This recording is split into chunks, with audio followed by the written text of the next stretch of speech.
안녕하세요. 책방차차 달콤 엘리입니다. 오늘 여러분과 함께할 책은 안녕 나의 한옥집입니다. 오랜만에 또 킥킥대다가 훌쩍이며 읽은 책이었습니다. 저는 한옥집에 살아본 적은 없는데 약간 한옥집에 대한 로망 같은 게 있습니다. 한옥집에 꼭 살아보고 싶었지만 거의 대부분 아파트에서만 살았기 때문이겠죠. 물론 이 책에서 말하는 한옥집은 장소로서의 의미보다 그 안에 담긴 추억과 어린 시절, 그 안에서 함께했던 가족들을 의미하고 있습니다. 특히나 삶이 팍팍하고 인생이 건조하다 느끼시는 분들에게는 살포시 미소 짓게 하고, 비록 내 어린 시절이 한옥집은 아니었다 해도 어린 시절의 추억과 그 시절 부모님이나 할머니에 대한 기억을 끄집어내주는 묘한 매력을 가진 책입니다. 이 책의 저자는 두 언니를 둔 막내딸이었는데요. 저 역시 세 자매이고 그중 장녀입니다. 책을 읽으며 딸 셋이면 어릴 적 노는 게 비슷하구나 싶어서 더 키득키득 웃기도 했습니다. 남자 형제들만 있는 분들은 또 이런 느낌을 잘 모르실 것 같기도 하네요. 세 자매의 가장 큰 장점은 역시 고무줄 놀이 할 때죠. 둘이면 하기 어려운 고무줄을 셋은 쉽게 할 수 있으니까요. 하여튼 어린 시절을 다시 떠올리게 하는, 그래서 너무 즐겁게 읽은 책이었습니다. 이 책은 어린 시절 한옥집에서 살던 작가의 추억과 가족들의 이야기, 한옥집과 한옥집이 있던 충청남도 공주에 대한 이야기로 구성되어 있습니다. 보통은 각 챕터별로 고르게 에피소드를 골라서 소개하려고 하는데요. 오늘은 특별히 작가의 어린 시절 이야기가 너무 재미있어서 그 부분 이야기가 조금 더 많이 들어갔네요. 그리고 이 책은 제가 직접 찾아낸 책은 아니고요. 일본에서 시미즈 카요코 구독자님이 추천해 주신 책이었습니다. 이렇게 좋은 책을 추천해 주신 시미즈 카요코 씨께 다시 한번 감사드립니다. 자, 그럼 지금부터 시작해 볼까요?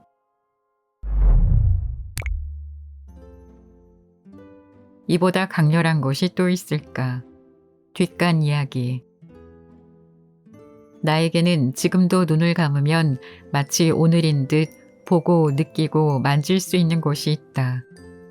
커다란 나무 대문을 열고 들어가 훤하게 돌아다니고 응석을 부리고 오만 참견을 다하고 다니고 언니들을 쫄래쫄래 따라다니는 곳이 있다. 나의 고향, 나의 고향집, 디귿자형 한옥집. 당시 주소 충청남도 공주군 공주읍 중동 323번지, 전화번호 2국에-4204. 미국 감리교 재단에서 아이들을 위해 설립한 공주사회관과 담벼락을 공유한 집이자 도립병원의 바로 뒤 기와집. 철마다 마당 가득 꽃이 피고 정다운 나무들이 아름드리 우거져 그 위에서 책을 읽던 나의 어린 날이 있는 곳. 젊고 아름다운 엄마와 아빠가 있고 다정했던 할머니가 계신 곳. 진돗개 한두 마리와 두 언니들, 그리고 친척들과 이웃들이 복작거리던 한옥집. 나는 그곳을 지금인 듯 느낀다.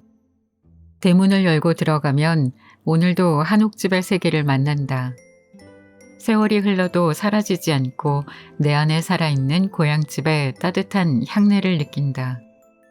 그 중에서도 가장 강렬한 곳 이야기를 시작하려 한다. 한옥집 전방 10m 앞에서부터 좋게 그 아우라를 느낄 수 있는 좀처럼 범접하기 쉽지 않은 장소. 심상치 않은 분위기와 냄새에 이미 취해버릴 것 같던 공간. 바로 뒷간이다. 뒷간은 한옥집의 부엌 뒤쪽 구석에 독채로 있었다. 대문을 열자마자 꺾어지지 않고 쭉 걸어 들어가면 으슥한 뒤쪽에 마련되어 있던 고요한 장소. 나는 무섭기도 하고 부엌에서 퍼지는 고소한 밥 냄새와 섞인 희한한 뒷간 냄새가 싫기도 해서 언제나 그 언저리를 최대한 피해 다녔다. 뒷마당으로 가야 할 때도 일부러 반대쪽으로 멀리 돌아가는 수고를 감내하곤 했다. 다행히 막내였던 나는 언니들에 비해 뒷간 이용 나이를 조금은 늦출 수 있었기에 유치원에 다닐 때까지도 마루에서 토끼 변기를 이용하곤 했다. 언니들이 이미 뒷간을 익숙하게 다닐 때도 토끼 변기를 끌어안고 당당하게 그 특권을 만끽했다. 그러나 어느새 나도 엄마와 할머니의 강한 압력, 뒷간을 이용할 때가 되었다는 늘 느끼고 있었는데 그 부담과 두려움은 꽤 큰 스트레스가 되었다. 어떻게든 낮에는 넓은 집안 구석구석을 찾아다니며 몰래 해결하고 밤에는 요의 실례를 하는 횟수가 점점 늘어났다. 오줌 싸배기가 시집을 갔어? 오줌 싸배기가 아들을 낳았다고? 지금도 고모부는 내 소식만 들으면 나의 정체성이 오줌 싸배기임을 강조하곤 하신다. 초등학교 입학 이후까지 이불에 지도를 그리곤 했던 내 흑역사는 이리하여 나이 40이 되어도 꼬리표처럼 따라다니는 것이다. 그러나 뒷간을 이용하느니 차라리 오줌 싸배기로 남고자 했던 나의 처절한 투쟁을 그 누가 알랴. 우리 집의 뒷간으로 말하자면 다정하고 화사한 한옥집의 풍경과 달리 그곳만은 으스스한 외관을 갖추고 있었다. 왜 그렇게 뒷간들은 모두 으스스한 걸까? 마치 뒷간은 반드시 그래야 한다는 불문율이라도 있는 것처럼. 문을 열고 들어가서 기다란 손잡이가 달린 나무 뚜껑을 치우면 회색 시멘트 바닥에 네모난 구멍이 뚫려 있다.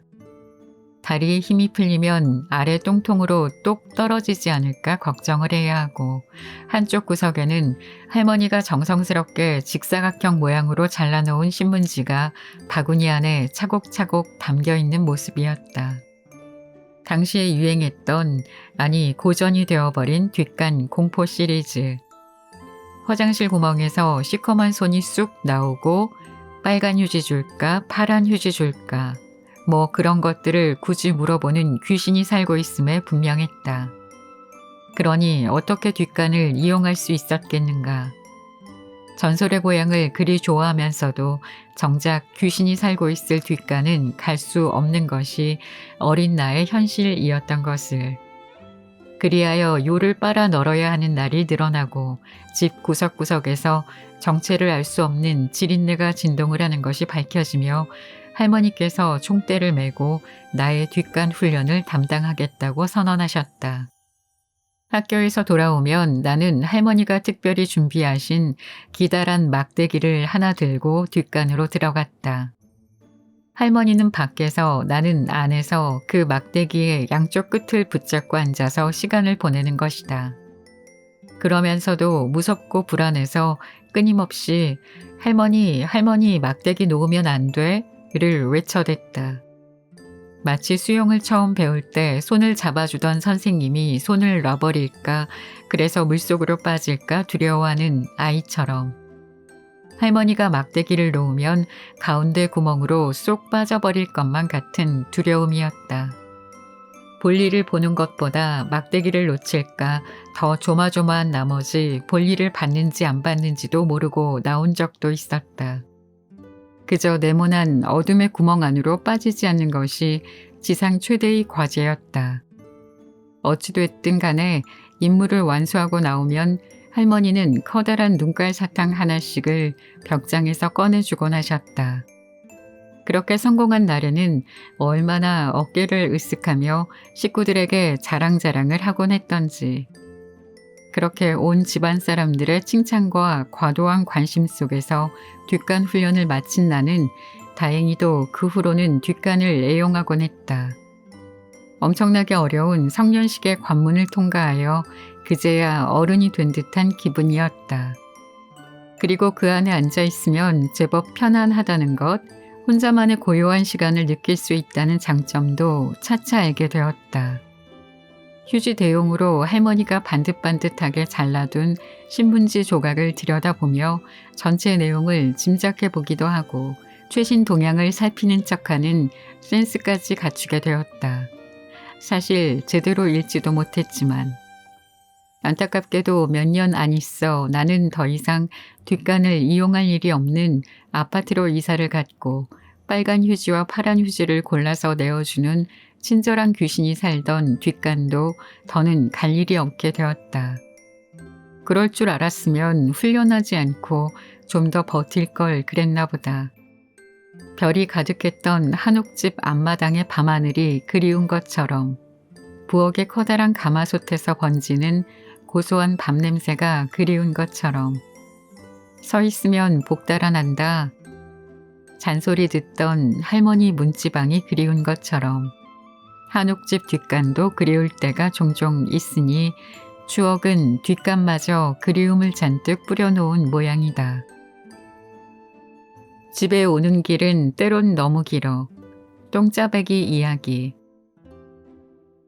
그날은 학교에서부터 상태가 썩 좋지 않았다. 배가 살살 아픈 것이 화장실에 가서 볼일을 봐야 할 것 같았다. 에이, 조금만 참았다가 얼른 집에 가서 해결해야지 하고 일단은 참았다. 그런데 학교가 끝날 때쯤엔 꽤 배가 아파왔다. 안 되겠다 싶어 얼른 책가방을 챙겨 친구들보다 앞서 집을 향해 나섰다. 학교에서 집에 오는 길은 어린 나에게는 꽤나 먼 길이었다. 우선 공주교대와 같이 붙어있던 학교 둘레를 빙 돌아 나오는 것부터 오래 걸렸고 그 뒤로 플라타노스 나무길을 지나 재민천을 따라 한참 내려와야 했다. 재민천 다리를 2개쯤 지나고 조금 더 걸으면 한옥집 골목길에 다다른다. 배와 다리에 힘을 주고 걸으며 학교 지났고 나무길 지났고 첫 번째 다리 지나려는데 어머나, 작년에 전학 간 친구가 걸어오는 게 아닌가. 내 이름을 부르며 반갑게 뛰어오는 친구. 수진아, 그래 반가워. 인사를 했지만 꾸르르르륵 뱃속에서는 난리가 나기 시작했다. 얼굴이 파래져서 친구랑 이야기를 나누는 둥 마는 둥 하고 다시 집을 향해 빠르게 걷기 시작했다. 계절이 바뀌는 재민천은 제법 물이 불어 있었다. 가끔 여름에 물이 많이 불면 다리 대신 돌 징검다리를 건너는 아이들이 종종 있곤 했다. 난 무서워서 한 번도 그래 본 적은 없지만 첫 번째 다리를 지나면 그 옆으로 엄마 친구네 마리아 수혜점도 있고 내 친구들의 집도 있었다. 그날따라 마리아 아줌마가 누굴 기다리시는지 문 앞에 서 계셨다. 다른 때는 늘 닫혀있던 문이었는데 수진이 학교 갔다 오는구나. 네 아줌마. 인사도 하는 둥 마는 둥 다리를 꼬며 걸음을 빨리 했다. 아줌마가 한마디라도 더 말을 걸까 두려워하며 이제 2번째 다리가 보인다. 2번째 다리를 건너려는데 도대체 왜 지금 하필. 다른 날은 누굴 만나고 싶어도 그렇게 안 만나지는데 오늘은 왜 또. 지난 학기 학교에 오셨던 교생 선생님이 오고 계셨다. 얼마나 보고 싶었던 교생 선생님인데 아무리 급하기로 써니 선생님을 모른 척하고 갈 순 없었다. 선생님, 어머 수진아. 나를 기억하시는 선생님과 이런저런 이야기를 나누었다. 교생 선생님이 가실 때 아이들 사이에서는 한창 색깔물 만들기가 유행이었는데 엄마의 다 쓴 화장품 통 속에 곱게 섞은 여러 가지 색깔물, 말하자면 물감을 탄 물을 넣는 것이었다. 그렇게 만들어낸 갖가지 색의 새로운 화장품은 얼마나 예뻤는지 아이들은 서로 더 예쁜 색깔물을 만들었다고 자랑하곤 했다. 나도 그렇게 몇 통인가를 만들어서 교생 선생님 이별 선물로 드렸는데 선생님이 과연 그 선물을 어떻게 생각하셨는지 몹시 궁금했다. 그걸 지금까지 간직하고 계실지도. 묻고 싶은 게 너무너무 많았는데 점점 더 급해져서 제대로 물을 수가 없었다. 머리끝부터 발끝까지 힘을 주고 있었지만 이젠 정말 다리 사이로 삐져나올 것만 같았다. 어떻게든 선생님과 이야기를 끝내고 겨우 2번째 다리를 지나 이제 조금만 더 가면 집이다. 휴, 잘 참았다. 그렇게 드디어 우리 집이 보이는 골목 끝에 들어섰다. 이렇게 집이 반가울 수가. 드디어 여기까지 왔다는 안도감과 만족감에 휴, 크게 한숨을 쉬는 순간 뜨거운 것이 다리 사이로 흘러내렸다. 하늘색 바지 양쪽으로 뜨끈한 느낌이 퍼지는 순간 온몸에 곤두서 있던 힘이 스르륵 풀리고 모든 희망도 꺼져버렸다. 그토록 고통스럽게 참으며 여기까지 왔건만 정녕 똥싸배기가 되고 말았다는 자괴감, 이 엄청난 사태에 대한 좌절과 부끄러움. 작은 머리에 온갖 괴로운 생각들을 지닌 채 어기적 집을 향해 기어갔다. 뜨거운 그것과 함께 눈물도 볼을 타고 흘러내렸다. 평소 그렇게 사랑스럽던 갈색 대문은 온통 절망으로 시커매 보였고 다정했던 골목길은 그토록 길고 멀게 느껴졌다. 가는 도중 어느 이웃이라도 만날까 두려워하면서 다리를 질질 끌고 집으로 들어갔다. 할머니! 믿을 때라곤 할머니뿐. 대문을 열며 나는 큰 소리로 울어댔다. 놀란 할머니가 나를 보더니 어이없으신지 한참을 쳐다보았다. 바지 사이로 정체불명의 것이 질질 흘러내리자 그제야 할머니는 나에게 달려들어 바지를 벗겨내고 부엌 끝 수도가로 데려가 씻겨주셨다. 다 큰 지지배가 이게 웬일이냐? 정말이지 다 큰 애가 똥싸배기가 되었건만 할머니는 그 한마디로 마무리하셨을 뿐 그저 억센 손과 비누로 엉덩이를 박박 문질러 대셨다. 내 피부까지 다 벗겨낼 듯이 진짜 박박. 한동안 엄청난 똥냄새가 대문부터 시작해 부엌까지 가득했고 나는 두고두고 언니들의 놀림감이 되었다. 그리고 이토록 오랜 시간이 흘렀건만 그날의 고통스러운 하굣길과 하늘색 바지에 흘러내리던 뜨거운 느낌은 마치 어제 일처럼 생생하기만 하다. 그렇게 언니는 완전 범죄를 꿈꾸었지만 세자매 그리고 사진기 사건. 큰언니는 여왕벌이었다. 집에서도 동네에서도 학교에서도 퀸비. 인기도 많았고 얼굴도 예뻤고 큰딸이라서 엄마 아빠가 물심양면 지원을 아끼지 않았다. 심지어 이름까지 구슬이라 특이하고 예뻐서 우리 동네에서 큰언니를 모르는 사람이 없었다. 뭐 그랬다고들 한다. 그런 건 나랑 상관없었지만 어쨌든 나에겐 칙천무 같은 무서운 언니였다. 큰언니가 태어나고 2해 후 작은언니가 태어났을 때 비록 2살이었지만 이미 이 구역의 여왕벌이었던 큰언니는 그토록 아기에게 질투가 많았다고 한다. 어느 날 엄마가 보니 큰언니가 병뚜껑을 작은언니 눈에 넣고 있더란다. 엄마가 얼마나 놀래 나자빠치셨을지. 넌 언니니까 참아야지. 말만 꺼내면 넌 언니니까 난 그 말이 제일 듣기 싫어 하면서 소리치더라는 큰언니. 엄마 아빠는 동네 아이들 전부를 큰언니에게 맡기곤 했는데 나는 그게 정말 싫었다. 언니는 꼭 다른 애들한테는 잘해주고 예뻐하면서 막내인 나는 항상 찬밥 신세를 만들었기 때문이다. 언니네 학교 선생님 딸이었던 아이가 오는 날은 더 싫었다. 공주놀이를 하면 꼭 그 애가 공주가 되었다. 내가 제일 좋아하던 공주님 놀이. 집에 있는 한복을 모두 곱게 차려입고 할머니 방 아랫목을 궁전 삼아 벽장에 올라앉은 다음 여봐라 먹을 것 좀 내어놓으라 주문을 하면서 나는 시녀를 시켰다. 나도 한복 입고 장옷 걸치고 공주 노릇하고 싶었는데 큰언니는 꼭 선생님 딸이었던 그 조그만 아이에게 공주 자리를 주었다. 공주놀이는 할머니 방에서 하는 것 말고도 다른 방법이 있었다. 건너방 피아노 건반에다가 이불을 천막처럼 올려 뚜껑을 덮은 다음 피아노 아래로 들어가는 것이었다. 그곳은 꽤나 근사한 우리의 궁전이자 아지트였다.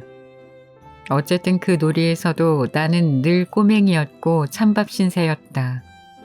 뭐 천하의 여왕벌 명령을 감히 거역할 순 없었다. 놀이에 끼워주는 것만도 감지덕지했으니까. 그게 영원한 시녀 인생의 시작이었다. 상황이 그렇다 보니 나는 작은 언니를 꼭 붙잡고 다닌 수밖에. 여왕벌 큰언니와 달리 작은 언니는 나의 목숨줄이었다. 놓치면 죽는다. 우리 세 자매는 2살 터울이다. 온 동네에서 유명한 여왕벌 큰언니, 동생과 잘 놀아주고 동네 오빠들의 귀염둥이였던 작은 언니, 아무 생각 없는 말괄량이 사고뭉치인 막내 나. 큰언니는 특별한 때가 아니면 나랑 놀아줄 군번이 아니었고 작은 언니는 귀찮았겠지만 그래도 어디든 날 데리고 다니고 같이 놀아주었다. 그러므로 나는 작은 언니를 놓치면 절대 안 되었다.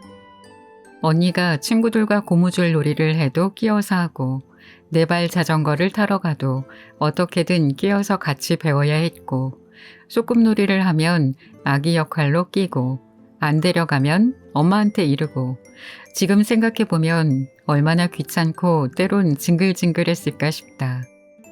거기에 칠칠 맞지 못해서 어딜 가면 뭐라도 놓고 다니는 막내 동생 때문에 작은 언니는 여기저기 내 뒷수습하러 다니기에 바빴다. 그럼에도 언제나 나의 가장 좋은 친구가 되어주는 착한 언니였다. 아, 가끔씩 아무도 못 말리는 고집불통이 될 때만 빼고 어느 날 우리 집에 새 사진기가 생겼다. 카메라도 아니고 사진기. 그 당시만 해도 컬러 사진기가 흔할 때가 아니었는데 나름 얼리 어답터였던 우리 아빠가 아주 따끈따끈하고 묵직한 빨간색 일제 사진기를 들고 오신 것이다. 사실 우리는 사진기가 뭔지 잘 알지 못하던 때였다. 하지만 그날 저녁 아빠가 들고 온 반짝거리는 사진기는 우리의 호기심을 사기에 충분했다. 얼마나 멋지고 근사해 보였는지. 아빠는 우리에게 사진기 자랑을 실컷 하시고는 이렇게 말했다. 다음에 놀러 갈 때 가지고 가자. 필름까지 다 껴뒀거든. 이거 비싼 거니깐 너희는 건드리면 안 돼. 알았지? 말 잘 듣는 우리 세자매가 아빠 말씀을 안 들을 이유가 있겠는가. 그렇게 아빠는 사진기를 안방 서랍 제일 밑에 고이 모셔놓았다. 그리고 다음날 아침 엄마 아빠는 모두 나가시고 큰언니는 학교에 가고 할머니와 우리끼리 있을 때 작은 언니가 물었다. 수진아, 심심하지? 우리 재밌는 거 하고 놀까? 그래, 뭐 하고 놀지? 우리 사진 찍고 놀까? 아빠가 어제 사온 사진기. 아빠가 그거 숨겨놨잖아. 나 어디 있는지 알아. 그러더니 언니는 안방에 가서 반짝반짝하는 새 사진기를 들고 나왔다. 호기심에 침을 꿀꺽 삼킨 나는 약간의 두려움을 느끼며 언니에게 말했다. 아빠가 건드리지 말랬는데. 몇 번 찍어보고 갖다 놓으면 돼. 걱정 마. 언니의 호기롭고 당당한 말투에 걱정은 사라지고 그때부터 나의 생애 첫 사진 모델 경험이 시작되었다. 언니의 모델은 나 하나였지만 온 집안에 찍을 배경은 많았으니 얼마나 재미있었겠는가. 언니는 나를 데리고 웃어봐, 부위해봐, 어디서 본 건 있어가지고 하며 각종 포즈를 주문하면서 끌고 다녔다. 마당에서, 방에서, 나무 위에서 찰칵찰칵 그 소리가 그렇게 재밌을 수가 없었다. 낄낄대며 신나게 사진을 찍고 나니 더 이상 찰칵 소리가 나지 않고 필름 돌아가는 소리가 윙 하고 났다. 뭐 잘못된 거 아니야? 무서워진 언니와 나는 얼른 다시 안방 서랍 속에 사진기를 고이 모셔다 놓았다. 아무 일도 없었던 듯 시치미를 뚝 떼고 완전 범죄를 꿈꾸며 그렇게 며칠인가 몇 달인가가 지났다. 어느 날 아빠가 사진기를 꺼내 오셨다. 작은 언니와 나는 이미 우리가 작당한 짓에 대해서도 까맣게 잊고 있었다. 그런데 아빠가 엄마에게 이렇게 말했다. 이상하다. 왜 필름이 안 돌아가지? 여보, 당신이 사진기 썼어?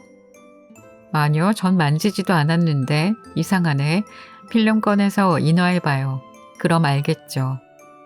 그제야 제대로 겁을 집어먹은 언니와 나는 아빠가 사진을 가져올 때까지 숨도 못 쉬고 있었다. 어마어마하게 비싸 보이는 카메라가 잘못되기라도 했으면 어쩌지? 그러나 다행히 사진기는 무사했다. 아빠가 인화해온 사진은 대부분 제대로 찍히지 않은 시커먼 사진이었고 그나마 건진 몇 장은 세수하는 대문짝만한 내 얼굴, 부위하는데 반쪽 잘린 얼굴, 내 콧구멍 그리고 까만 뒤통수 등이었다.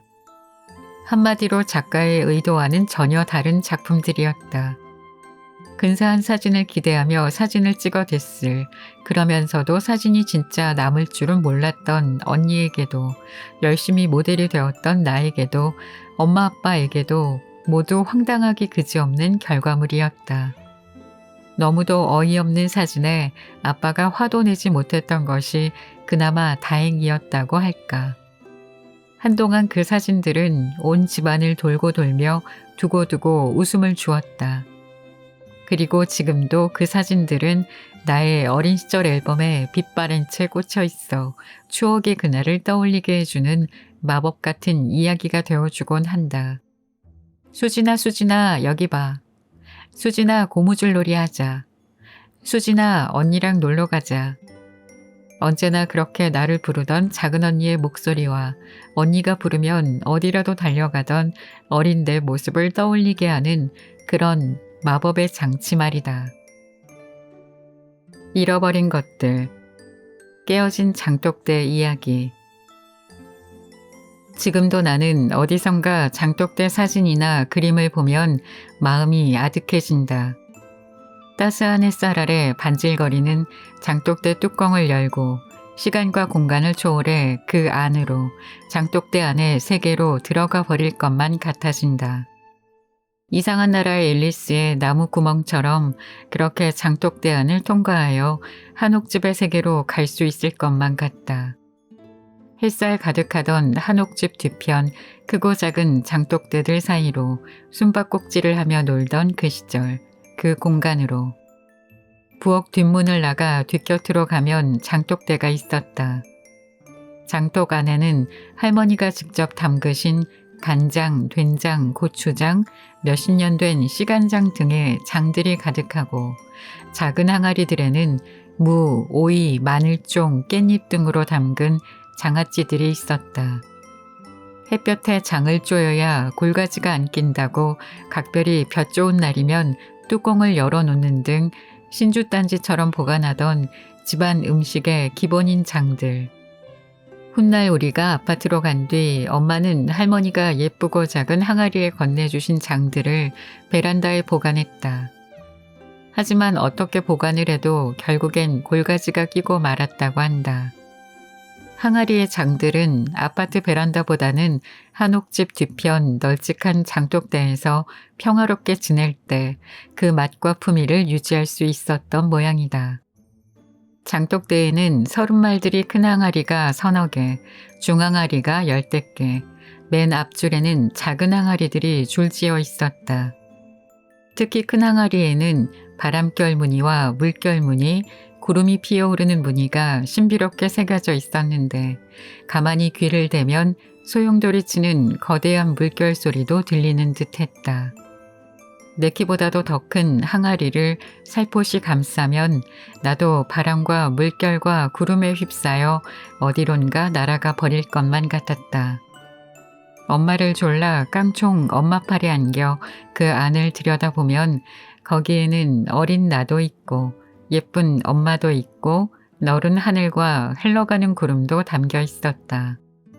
초여름이 되면 장독대 옆으로 이별란이 피었다. 이별란. 이 꽃은 봄에 나온 이파리가 다 지고 난 후에야 꽃만 외롭게 피어서 이별란이라고 한다고 했다. 이 슬픈 이름의 꽃이 지면 데이지 꽃이 핀다. 그 흐드러진 꽃길을 엄마는 참으로 좋아하셨다. 그 꽃들 옆에는 커다란 앵두나무가 있었다. 키가 큰 앵두나무에는 여름이 되면 새콤달콤한 물앵두가 가득 열렸는데 제대로 익기도 전부터 담 너머 공주사회관 아이들이 탐을 내기 시작했다. 우리 자매들도 모두 다녔던 어린이집 공주사회관. 낮은 담을 공유하고 있어 저쪽 사회관에서 그네를 타면 우리 집 대청마루에서 누워있는 것도 다 보일 정도였다. 그러니 담 이편에서 익어가는 앵두가 얼마나 어린아이들의 침샘을 자극했을까. 아직 채 익지도 않은 앵두가 사회관 아이들의 고사리 손에 잡히고 뜯기고 나무를 향해 뛰어오르다가 아이들이 다치기도 하고 가지들이 부러지기도 하는 등 볼빨간 아기같이 물오른 앵두를 향한 아이들의 집념은 옹골찼다. 끝까지 살아남은 잘 익은 앵두는 비로소 우리 자매들의 입속으로 들어온다. 그 달콤한 여름 앵두의 맛이라니. 붉은빛 투명하게 알알이 연그른 앵두는 지금까지도 한옥집의 여름을 대표하는 빛깔과 맛으로 내게 남아있다. 앵두나무 옆으로는 작은 광이 있었다. 이 광에는 제철 생물로 담근 각종 젓갈과 게장이 보관된다. 한옥집에는 철 따라 해산물을 가득 싣고 오는 식료품 상인들이 드나들었다. 조개를 잔뜩 가져온 날에는 조개젓을 담가놓고 조기를 가져온 날이면 조기젓을 담가놓고 갔다. 그저 항아리만 내밀면 된다. 꼴뚜기 젓을 받은 날에는 복렬 언니가 고춧가루, 식초, 참기름을 넣고 꼬들꼬들하게 무치면 그 맛이 기가 막혔다. 오징어젓과 새우젓도 단골 젓갈이었다. 초겨울이면 노성 민물게장을 담가 광에 보관한다. 한옥집에서는 해마다 100마리가 넘는 민물게로 게장을 담갔다. 살아있는 게를 잔뜩 담은 항아리에 소고기를 잘게 잘라 넣고 이틀쯤 후 팔팔 끓인 간장을 달여 붓는다. 그렇게 3차례 정도 반복한 후 밤, 대추, 마늘, 생강을 채쳐 배에 채워 넣은 게장은 열흘쯤 뒤부터 먹기 시작한다. 아, 물론 어른들만이다. 아이들은 디스토마에 걸린다나. 앵두나무 아래에는 땅속에 묻힌 항아리들이 있었다. 그 항아리들은 김장김치를 위한 특별한 저장고였다. 할머니는 쨍하고 날이 추워져야 가장 김치 맛이 좋다고 11월 말이나 12월 초에 김장을 담그셨다. 대청마루에 가진 양념과 야채를 준비해 놓고 마당 한가운데 있던 우물가에 배추 100포기 정도를 절여 놓으면 김장이 시작된다. 다음날 새벽부터 대추골 이씨 아줌마와 산지기 박씨 아줌마가 와서 거드신다. 배추김치, 보쌈김치, 백김치, 총각김치, 석박지, 파김치, 갓김치, 동치미김치 등 연화문 가지의 김치들이 그득그득 항아리에 담겨지고 위에 대나무 이파리로 덮어 보관하면 그의 김장도 마무리가 된다. 나는 김장날이 좋았다. 할머니 옆에서 매워 매워를 연신 외치면서도 갖가지 김치들을 끝도 없이 먹어댔다. 부엌에서는 양은 솥 하나 가득 동태탕이 보글보글 끓고 수육도 삶아 뭉텅뭉텅 썬다. 김이 무럭무럭 나는 음식들과 그날 만든 김장김치는 최고의 조합이었다. 어른들은 힘이 드셨을 테지만 내가 느끼던 김장날은 한옥집의 축제날이었다. 그렇게 노고 끝에 땅속에 보관된 김치는 여러 친척과 이웃들과 함께 나누는 든든한 겨울철 양식이 되었다. 때때로 부모님과 친구분들이 함께 늦게까지 모여있던 밤에는 다들 한옥집의 동치미와 민물게장 이야기를 하며 침을 삼켰다. 아빠와 친구들은 할머니와 우리들이 모두 잠든 고요한 밤 살그머니 뒤뜰러 가서 광 속의 게장과 김치를 잔뜩 꺼내어 가셨다. 어떤 때는 아빠가 나는 안 들어갈 테니 알아서들 해 하고 문만 열어주기도 하셨단다. 집안에 양식 도둑이 숨어 있던 셈이다. 모두가 알고 모두가 눈 감아주는 그렇게 자유롭고 재밌고 맛있는 세상이 있었을까. 땅에 묻힌 김치 항아리 옆에는 아주 작은 움막도 있었다. 움막 앞을 지푸라기로 막아 놓았지만 그걸 빼고 손을 깊이 넣으면 겨울을 위해 저장해둔 무와 배추가 가득했다.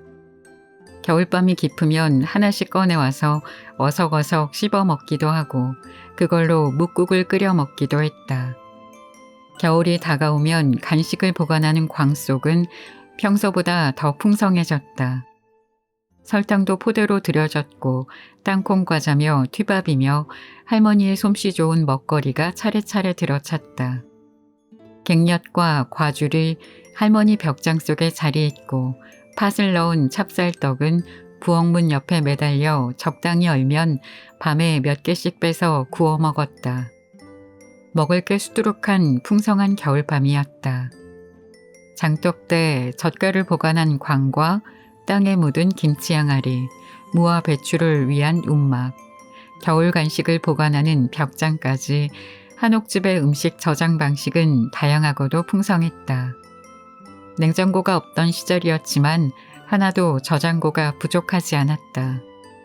오히려 그 맛은 오늘날 냉장고나 김치 냉장고가 따라갈 수 없는 맛이었다.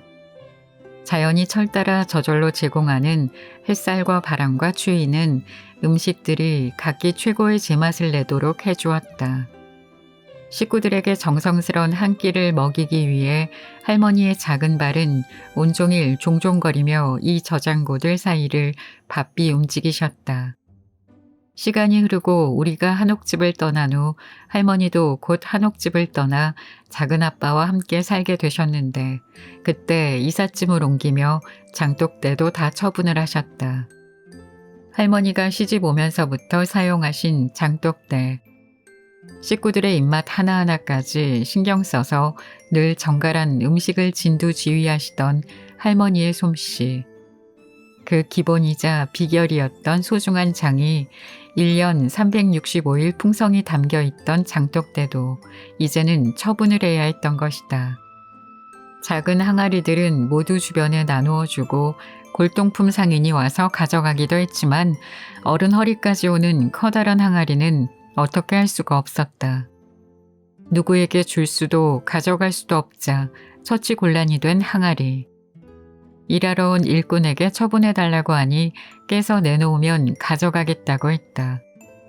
하는 수 없이 할머니가 망치를 들고 30말들이 장독 3개를 깨뜨리셨다. 그러고는 일꾼에게 잘 처리해달라며 웃돈까지 얹어주셨고 깨진 항아리를 리엇가에 싣고 가는 그 뒷모습을 오래오래 바라보셨다 한다. 이 이야기를 적는 것만으로도 내 가슴이 무너져 내린다. 한옥집에 시집와 수십 년의 세월을 살아오신 할머니의 마음. 평생을 한옥집에서 식구들 먹일 것, 입힐 것을 돌보고 그 큰 집 안살림을 꾸려오신 할머니의 삶. 어쩌면 항아리들 안에는 할머니의 가족에 대한 사랑과 한옥집에 대한 애정, 할머니 자신의 삶과 역사 모두가 들어있지 않았을까.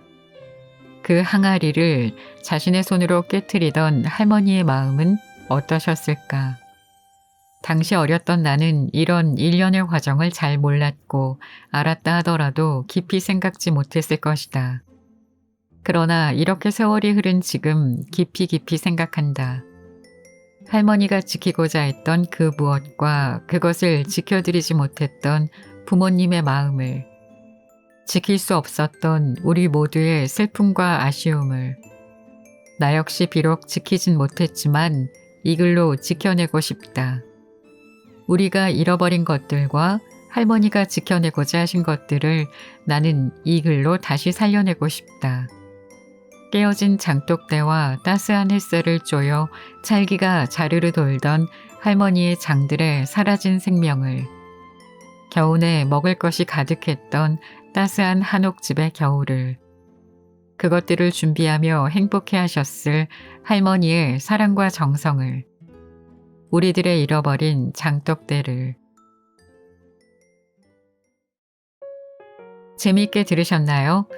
저는 어릴 적 기억의 대부분이 아파트 놀이터라서 그런지 작가의 어린 시절이 너무 부러웠습니다. 한옥집의 뒷감부터 장독대까지, 거기다가 할머니와의 추억들, 너무 아름다운 어린 시절의 추억들이지 않나 싶네요. 제가 한옥집을 직접 본 건 북촌이나 한옥집 카페가 다인데 늘 볼 때마다 참 고즈넉하니 좋은 느낌이었습니다. 언젠가는 꼭 한 번쯤은 한옥집에 살아보고 싶네요. 답답한 도시 생활에 지친 분들은 다들 그런 로망 있으시겠죠? 지금까지 책방차차 달콤 엘리였습니다. 감사합니다.